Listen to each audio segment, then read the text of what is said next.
Yeah, you just said you were at Forbidden Door in Toronto. How was that? And how was seeing Ospreay versus Omega live? That was insane. It was probably the best match I will ever see live in my entire life.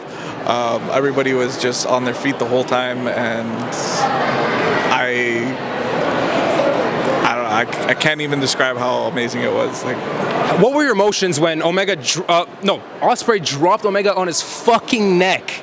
we were. I looked at the guy and we were both cringing so much because it was. I mean, it's okay. Obviously, it's fucking awesome, but like, relax. Like, you're gonna end your fucking career. Yeah, exactly. Yeah, no, that shit like that is obviously it's fun. It's obviously fun seeing fun risks and shit. But when does it get to a point where it's like, okay, it's it's enough?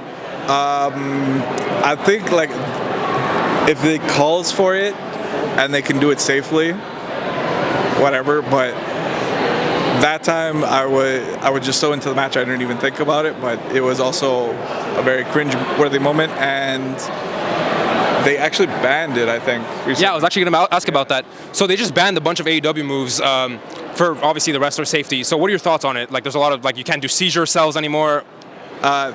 That is obvious. Like, I don't want to see Daniel pretending to have a seizure because that is just scary. But some of the other moves that they're banned, I can see why.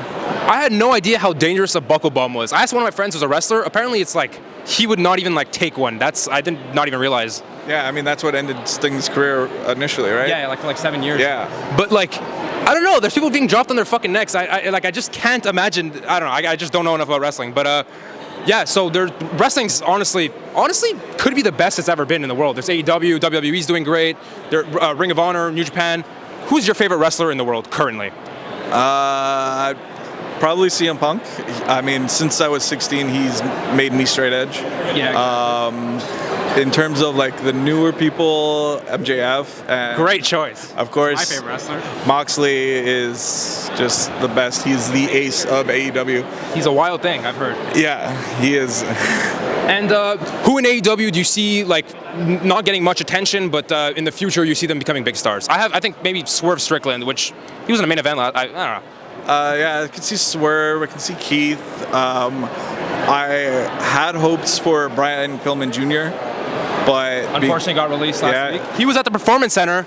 I heard about that, and I was kind of hoping that he would go to New Japan because I think that would be really good for him. I think his dad was in New Japan for a bit. I believe so, yeah. So I think it would help his career, help him improve in the ring, and yeah, it would just be better than going to WWE and learning their style and not learning anything else. Yeah, so earlier, before we were talking on camera, you said you haven't watched WWE in a year. What do you think AEW does much better than WWE? Long-term storytelling. I gotta disagree. The Bloodline, I've heard the Bloodline is it's a soap opera, but it's just fuck. Good. My main, the most recent issue I had with WWE was the whole Cody thing. Why? What's him not winning the title at Mania when it would have been the perfect time? Controversial. Oh, and his close friend Stephen Amell is there as well. Yeah. Controversial take. I love Cody. I think he should have lost. I think it's the perfect thing to do. You gotta make him fucking lose. You gotta make him feel like he get fucked in the ass. You gotta fuck him over 1,000 times in a row. You get sympathy for the character. Cody Rhodes is the ultimate good guy, and I think if he wins too easily, it's gonna become like another John Cena. But honestly, I think Cody should win, hold the title long enough where the fans start to turn on him, and then he should become like a Homelander's his name. Just become a dick where he thinks he's a hero, but he is kind of like Kurt Angle actually, who's just right there. Or when he was in AEW, that's kind of how he was. Oh yeah, that's 2020 to 2022. I wasn't really watching wrestling. Yeah, he wanted to be the face of the company, but everybody was just booing him or didn't care. He had terrible storylines with some British boxer that turned wrestler, and we haven't seen him since that storyline. So it's and his hair was black for a few weeks. What the fuck was that about? Ugh, yeah, disgusting. Dye your hair, freak. What's his name? Brody Lee. Brody Lee, one of the all-time GOATs. Rest in peace. That's one guy I miss. Yeah. And before we head out, any Ospreay versus Omega, probably match of the year. Any WWE matches this year that you think are very entertaining? Or if not WWE, any other companies that you think you need to check out this match? At Independence Day, New Japan Strong, they had a tag team death match with Moxley and Homicide against El Desperado, and I can't remember the deathmatch legend's name, but that was pretty good. And then Moxley and Desperado had a street fight the next night. That was also pretty good. Oh, okay. One more thing. Death matches. I was also talking about this with my wrestler friend yesterday. Death matches are obviously fucking awesome to watch, but like, jeez, that's too far. What do you think of death matches?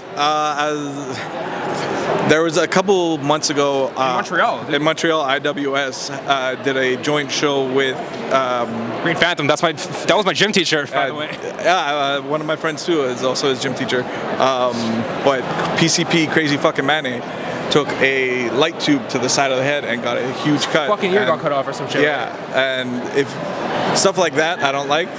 If you know about Nick Gage fucking dying in the like that's maybe not play the clip because YouTube, but dude, it's literally a tournament of death. So I think it's a bit too far.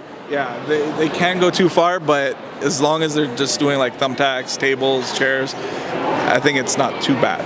But like when you bring out the forks, the blades, when someone can get permanent brain damage from what you're doing, there's a fucking issue here. Yeah. So maybe tone it down a little bit, but I think there's still a place for it in wrestling. Awesome.